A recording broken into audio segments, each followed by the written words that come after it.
और अब मैं निवेदन करना चाहूँगी संचालक किसान कल्याण तथा कृषि विकास विभाग श्री अजय गुप्ता जी से।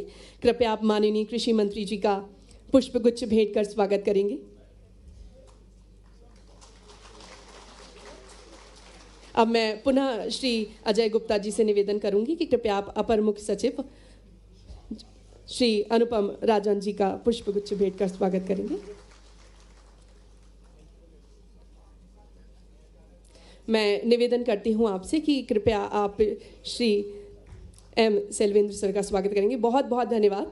और अब मैं निवेदन करूंगी सचिव मध्य प्रदेश शासन किसान कल्याण तथा कृषि विभाग श्री एम सेल्वेंद्र जी से कृपया स्वागत उद्बोधन दें। जोरदार तालियां हो जाएं। माननीय मुख्यमंत्री जी, माननीय विभागीय मंत्री जी, मंच में बैठे हुए सीनियर ऑफिसर्स एंड इधर आज की कार्यशाला में आयोजन के लिए पधारे हुए सभी को नमस्कार। माननीय मुख्यमंत्री जी का इस पर्टिकुलर क्षेत्र में जो जैविक खेती सस्टेनेबल एग्रीकल्चर में काफ़ी इंटरेस्ट है एंड सर ने हम लोग को कई बार निर्देश दिया है, उसके अनुरूप हम लोग ने आज किसान संगठन, समुदाय से जुड़ा हुआ संस्था, वैज्ञानिक और इंडस्ट्री सबको एक साथ बुलाया। आज एंड कल हम लोग इसमें जैविक खेती को हमारा मध्य प्रदेश में कैसे बढ़ा सकता है उसके बारे में चर्चा करेंगे।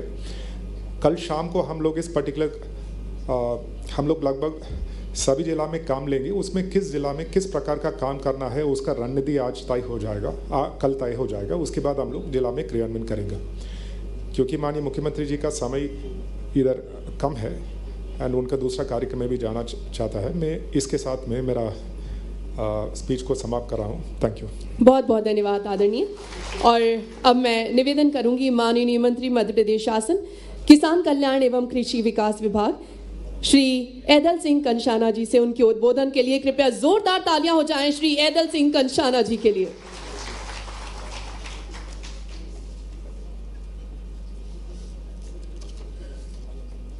आज के इस कार्यक्रम के मुख्य अतिथि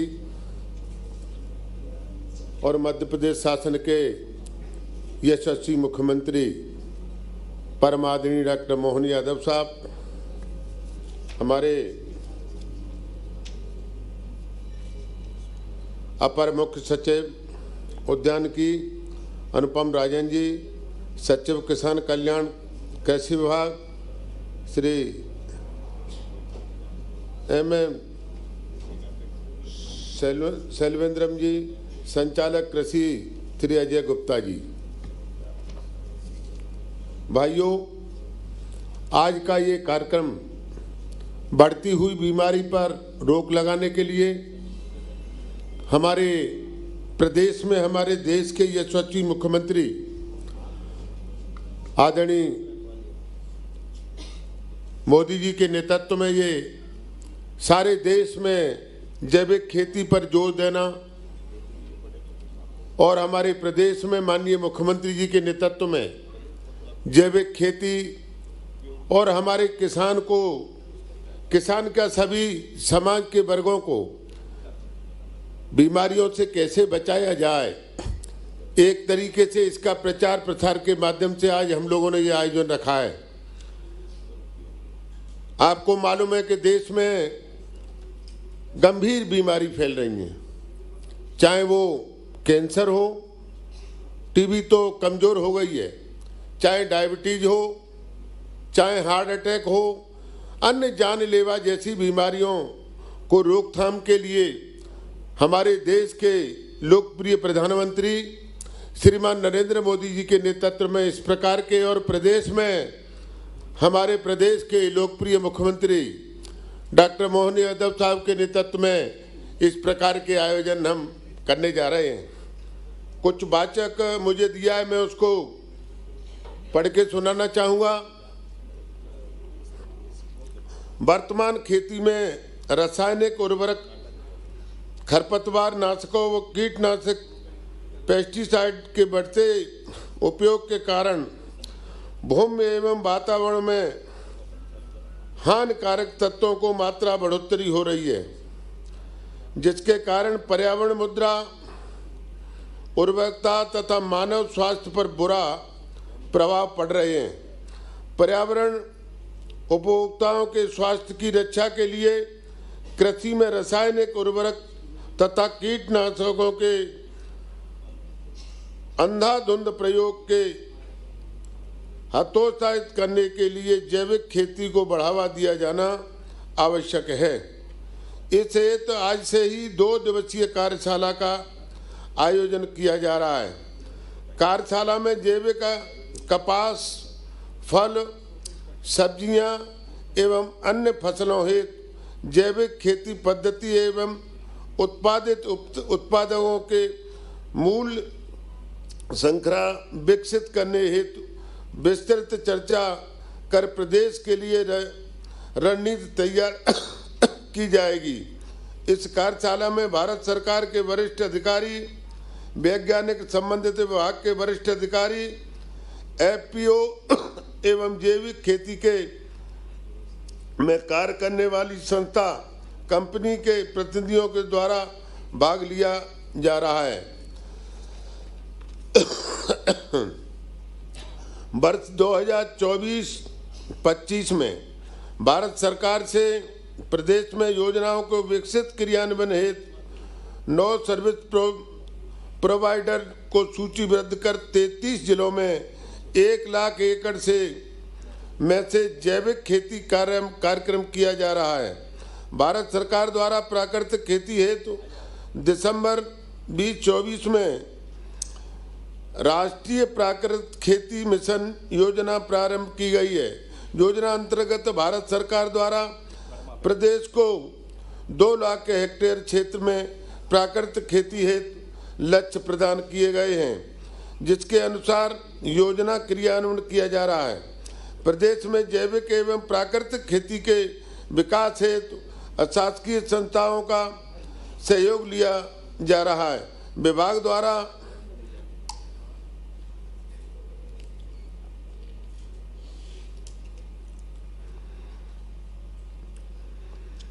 सहयोग किया जा रहा है। परंपरागत कृषि विकास योजना अंतर्गत अभी तक लगभग 1,16,000 से अधिक कृषकों का पंजीयन योजना अंतर्गत किया जा चुका है तथा 74,221 कृषकों को पीजीएस प्रमाण पत्र जारी किए जा चुके हैं। प्रदेश में 2006 में मध्य प्रदेश राज्य जैविक प्रमाणीकरण संस्था की स्थापना की गई, जो कि वर्तमान में जैविक प्रमाणीकरण कार्य कर रही है।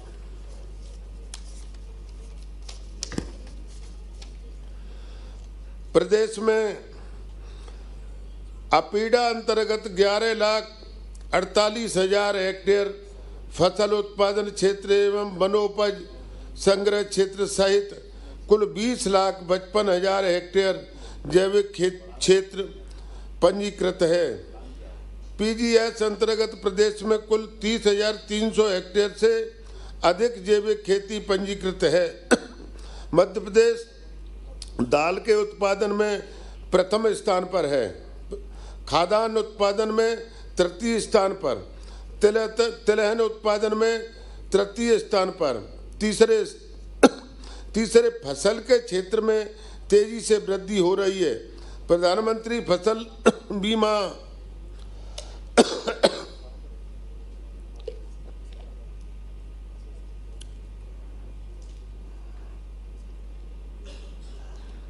कृषकों को द्वारा फसल प्रवेश पराली जलाने के से रोकने हेतु प्रशासन द्वारा कई कदम उठाए गए, जिससे प्रदेश स्तर पर पराली 42,500 से अधिक नरवाई प्रबंधन से कृषि यंत्र अनुदान पर वितरित किए गए हैं। मध्य प्रदेश जैविक प्राकृतिक खेती के क्षेत्र में देश के अग्रणी राज्यों में शामिल है।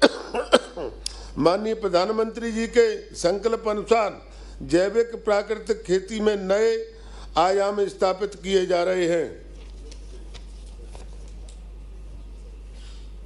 बहुत बहुत धन्यवाद आदरणीय। और अब मैं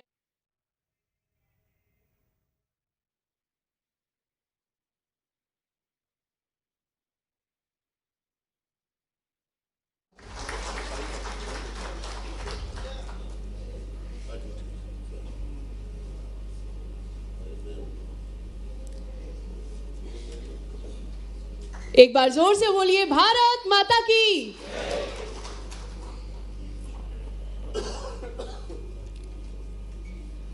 कृषि मंत्री माननीय दल सिंह कंसाना जी, SCS Anupam Rajan ji, PS M सेल्वेंद्रन जी, इस अवसर पर अजय गुप्ता जी, मंचस्थ सभी अतिथिगण और आप सब, आज का ये खास करके जिस कार्यशाला में जैविक खेती पद्धतियाँ मूल्य संवर्धन कार्यशाला की बात हुई है, मैं अभी शैलेंद्र जी समझ रहा था कि जैविक और प्राकृतिक दोनों की बात नहीं हो सकती क्या यहाँ, केवल जैविक की होगी। तो हमने कहा नहीं, जैविक और दोनों की हो जाएगी, इसमें कोई दिक्कत नहीं, दोनों में कोई अंतर नहीं है। उन्होंने बहुत अच्छा छोटा सा उत्तर दे दिया इसका। उन्होंने कहा प्राकृतिक और जैविक में क्या अंतर है। मैंने उनके ढंग से समझना चाहा तो उन्होंने मुझे जो समझाया, उन्होंने कहा जो अपने खाने के काम आए वो प्राकृतिक और जो विदेश का खाने वाले आए वो जैविक।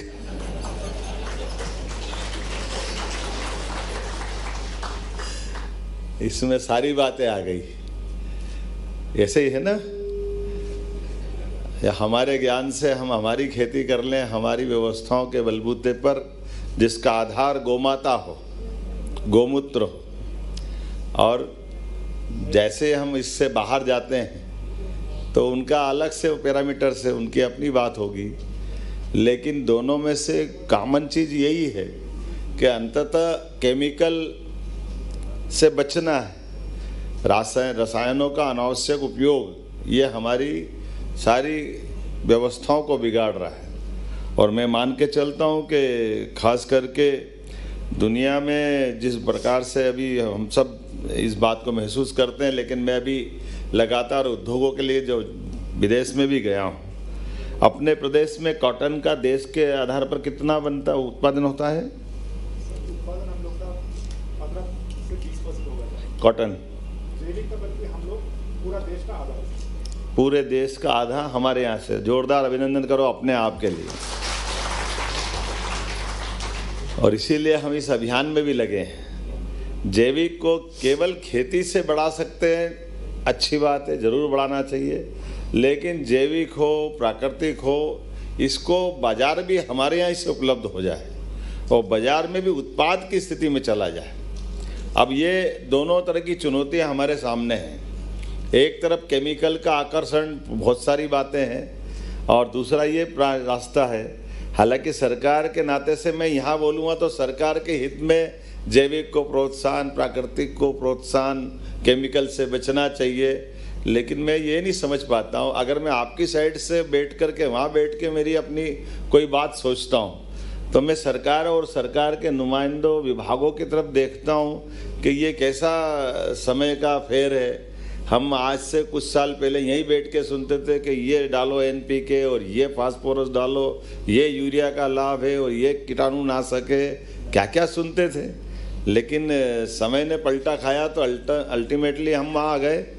जैसे हम सब जानते हैं कि पहले स्किन जल जाती थी, चमड़ी कोई भी कारण से जल गई तो डॉक्टर के पास जाओ तो उसके पहले वो बड़े एलोपैथिक वाले कहते पानी मत डालो, पानी मत डालो, पानी मत डालो, सब बिगाड़ दिया, घाव ये हो गया, वो गया। अब कहता पानी डालो, पानी डालो। हम तो पहले से ही डाल रहे थे, तुमको नहीं मालूम, तुमको क्या मालूम। भाई ये तो हमारी व्यवस्थाओं के आधार पर ये अच्छी बात है कि अब दुनिया हमारी तरफ देख रही है। और इसलिए जब मैं इसके आंकड़े देख रहा था तो मुझे बहुत अच्छा लगा कि ये हमारी न केवल स्वास्थ्य के लिए है बल्कि अपनी पृथ्वी माता के लिए भी अच्छा है। और उसी नाते से पूरे देश के आधार पर, चूँकि मैं अभी बीच में जर्मनी गया था, जापान भी गया था, तो अलग अलग प्रकार से वहाँ पर एग्रीकल्चर ग्रोथ रेट के आधार पर जो उनकी अपनी आवश्यकता है, हमारे लिए वो सब उसी बात पे जा रहे हैं। खास करके ये जो रेडीमेड गारमेंट्स वाली इंडस्ट्रियों में, जिसमें 15 से 20% कपास अपने यहाँ होता है। और ये बात भी सही है कि कपास केवल कपास होता था, लेकिन कुछ चीज़ें ऐसी भी है जिन पे हमको निर्णय करने की ज़रूरत भी है। मैं मान के चलता हूँ कि लगभग 11.48 लाख हेक्टेयर में जैविक खेती अपने यहाँ हो रही है। और ये डिंडोरी, मंडला, बालाघाट, छिंदवाड़ा, बैतूल, कटनी, उमरिया, अनूपपुर ये जैविक के मूल आधार हैं। लेकिन धार झाबुआ भी तो होगा इसमें, धार झाबुआ भी है ना, वो प्राकृतिक खेती है क्या? पर ये मैं अपने आप में मुझे बड़ा रोमांच भी हो रहा है और मज़े भी आ रहा है कि खास करके हमारे यहाँ जो मैं आंकड़े देख रहा था कि भारत सरकार से प्रदेश में 33 जिलों में 1 लाख एकड़ में जैविक खेती की जा रही है और अपना प्रयास रहे कि आने वाले समय में ये कम से कम 5 लाख होना चाहिए। हो सकती कि नहीं हो सकती? आपको टारगेट बड़े रखना पड़ेंगे। क्या टारगेट रखे हैं अभी अपन ने? इस साल के लिए हम लोग 1 लाख रखा है। अगले साल में हम लोग, पिछले साल कितना था? पिछले साल हम लोग ने कितना? हम लोग ने 30,000 के आसपास। अब की बार 1 लाख रखा है, अगले साल 2 लाख करना है, उसके साल अगले साल 4 लाख करना है, लगातार बढ़ाना है। सरकार की कोई इसमें कहीं किसी प्रकार की कोई कन्फ्यूजन नहीं है, सीधी लाइन है। इसके कई कई गुना फायदे हैं। लेकिन ये भी कर सकते हो, जो जैविक और प्राकृतिक खेती कर रहा है उसको हम अपने सोलर पंप भी देंगे ताकि वो अपने बलबूते पे चल करके अपना स्वयं का बिजली के बिल से भी मुक्ति पाए।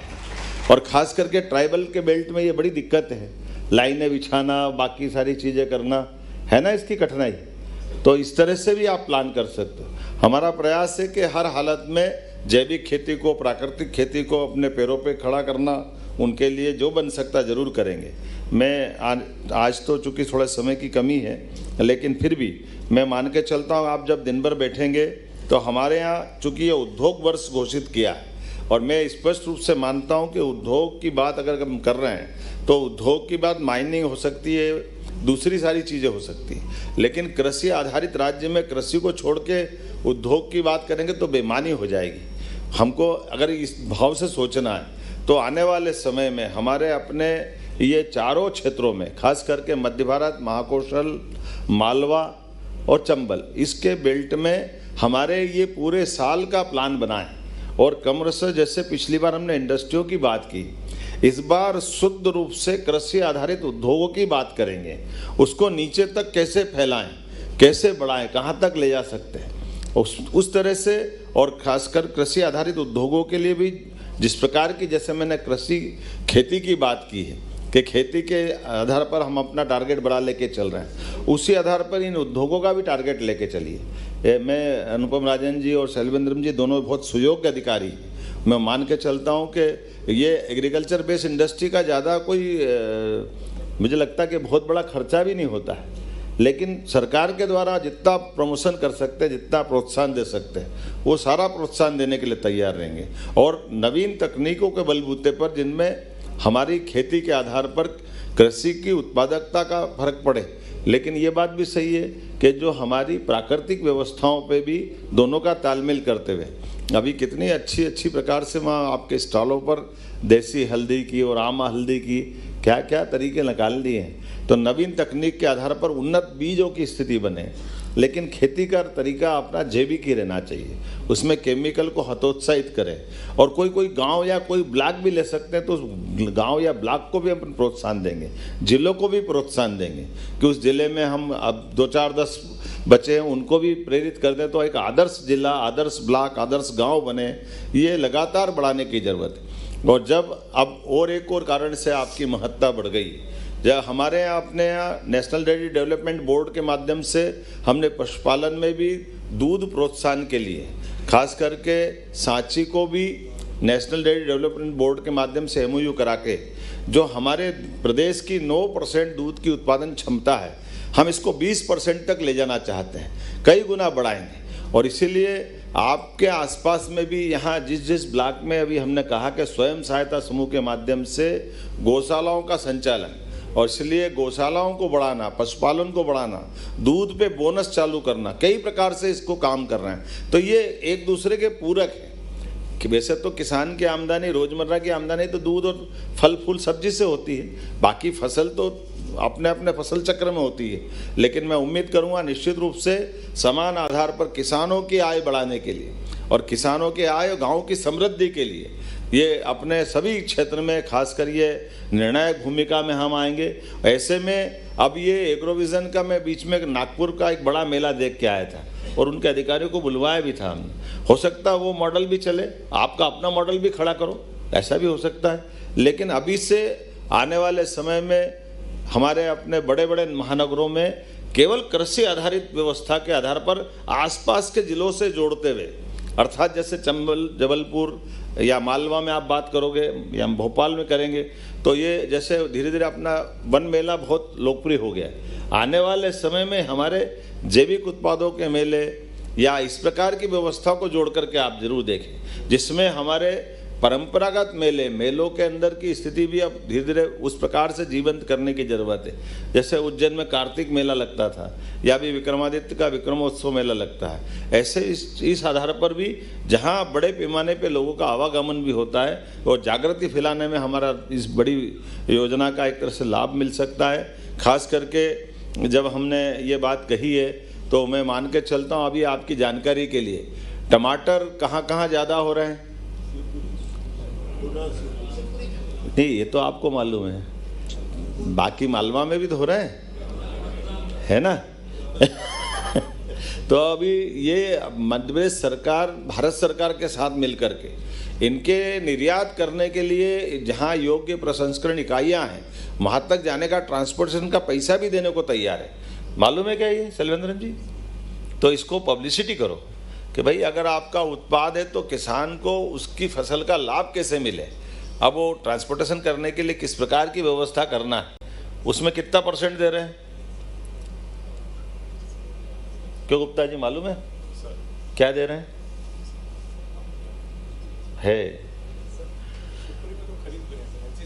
मेरा यही कहना है, खरीद भी रहे हैं और माल को पहुंचाने का ट्रांसपोर्टेशन का पैसा भी दे रहे हैं। अरे मैं तो मालूम है किसान ले जा रहे हैं, पर किसान को निर्यात का भाड़ा दे देंगे तो मना करेगा? है, यही तो कह रहा हूं मैं। तो ये भारत सरकार माननीय मोदी जी के द्वारा जितना प्रोत्साहन दे रहा है, ये सारी योजनाओं का तुरंत अपने पास कलेक्शन होना चाहिए और नीचे तक उसकी जानकारी कैसे बांटें, तो हमारे लिए सारी व्यवस्थाओं का आधार बनेगा। इसी प्रकार से ब्लॉक वाइज हमारे अपने आप अगर आज बैठेंगे तो मोटे तौर पर पूरे प्रदेश का नक्शा लेकर के बैठ करके हमारे इन किन किन ब्लॉक में, किन जिलों में, किन जोन में, किन स्तर पर क्या क्या फसलें होती है और उन फसलों के आधार पर कौन कौन से उद्योग कहाँ लगना चाहिए। अभी हमने अपनी औद्योगिक पॉलिसी में इस बात को भी जोड़ा है कि जहाँ बिल्कुल उद्योग विहीन है वहाँ विशेष पैकेज दे रहे हैं। तो हम ये चाहेंगे कृषि आधारित उद्योग पहले लगे, क्योंकि कहीं कुछ होता हो ना होता हो 55 जिलों में ये गारंटी है कि वहाँ कृषि तो होती होती, ये तो पक्का है। मैं गलत तो नहीं कह रहा हूँ? तो जब कृषि आधारित हमारा डिंडोरी, मंडला, बालाघाट, बाकी बड़े उद्योग माइनिंग खोदेंगे करेंगे, लेकिन ये तो अपनी वापस नैसर्गिक व्यवस्था के आधार पर वैसे ही आनंद आता है। तो उम्मीद करूंगा कि आज आप दिन भर विचार विमर्श करेंगे और अच्छा निष्कर्ष निकालेंगे और अलग अलग 3-4 तारीख भी तय कर लेंगे। फिर जहां एक बड़ा आपने हो सकता है एक बड़ा एग्रोविजन मेला लगाते हैं तो आसपास के 8-10 जिलों में, 15 जिलों में वहाँ के बाद कार्यशाला बनते हुए जिलों के आधार पर कुछ जिलों को हाथ में लेकर के उसमें हम वहाँ कैसे किस प्रकार से प्रोत्साहन देते हैं, क्योंकि हो सकता है कोई ज़िला छोटे भी हैं लेकिन ज़िले का अपना हार्टिकल्चर विभाग तो वहाँ है, एग्रीकल्चर तो है, ऐसा तो नहीं है। तो एग्रीकल्चर, हार्टिकल्चर और बाद में कृषि समूह जो आपके APO वगैरह बने, इनका मिलजुल करके वहाँ भी ये वहाँ माहौल बने। कुल मिलाकर के ये अपने लिए अच्छा समय है, सही समय है। माननीय मोदी जी का ध्येय वाक्य है ना, यही समय है, सही समय है। हम